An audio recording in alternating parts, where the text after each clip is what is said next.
Alright guys, so last time I shared with you guys an updated Living Abyss team utilizing the magic candy of Werewolf alongside T9 to deal about 104 million.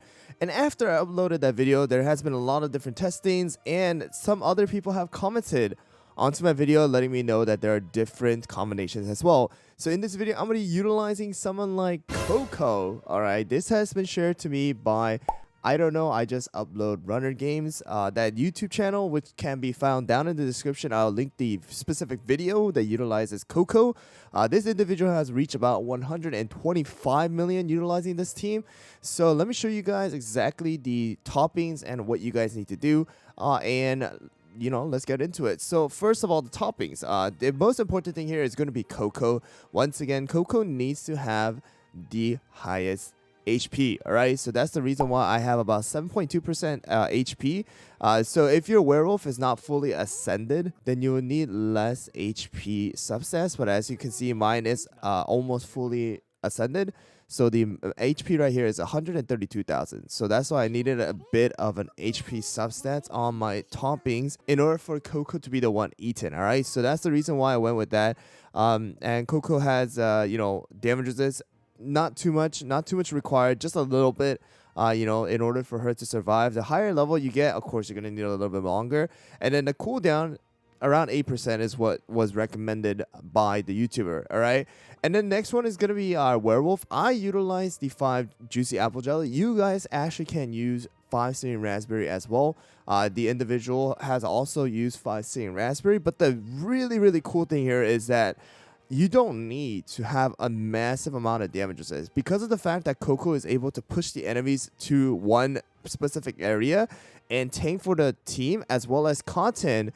The summon sheep actually tanks for Werewolf. Werewolf actually had around like 5% subset on that video and still survived. All right, so you don't need to have 25%. All you need to really focus on is the ability to have attack speed to get the enchanted rope buff as well as extra cooldown if you guys can.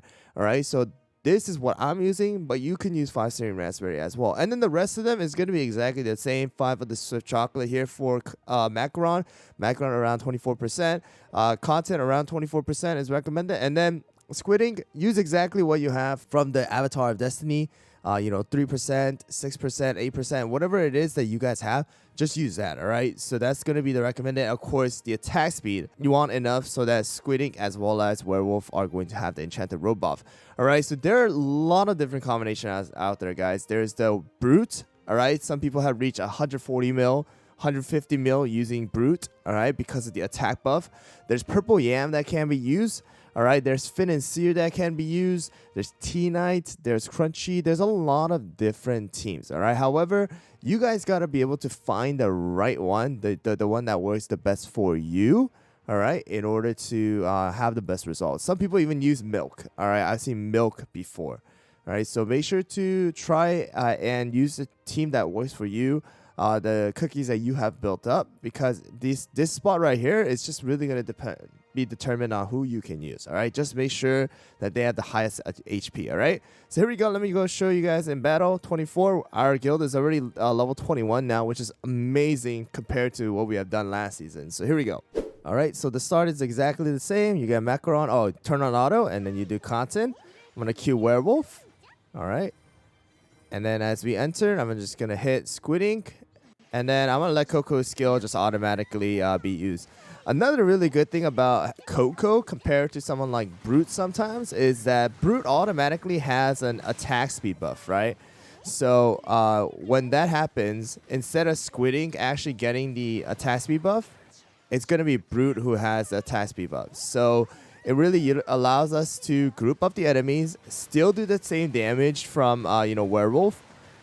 But also Squid always keeps the attack speed buff. All right, so that's a really important thing here. I think that's something that really works out well.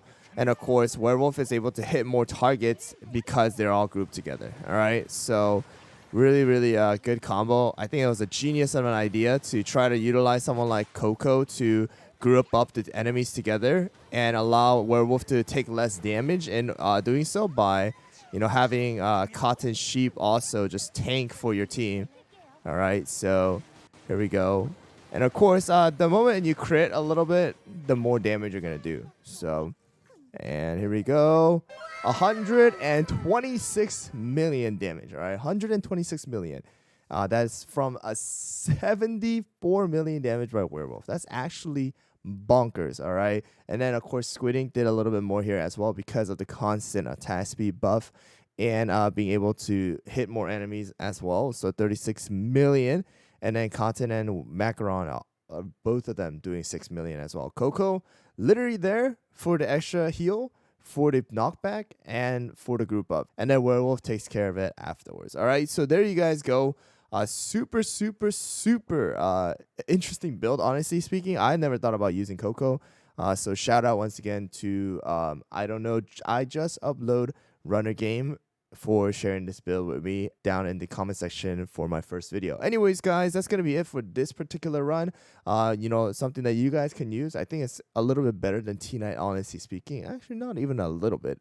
A lot better than T-Knight, if you guys ask me, because not only do you have Coco to group up and allow Werewolf to do more damage, but Werewolf does not need a massive amount of damage resist, even at level 24. So good luck with your guild bounce battle run, guys, and I'll see you guys all on the next one.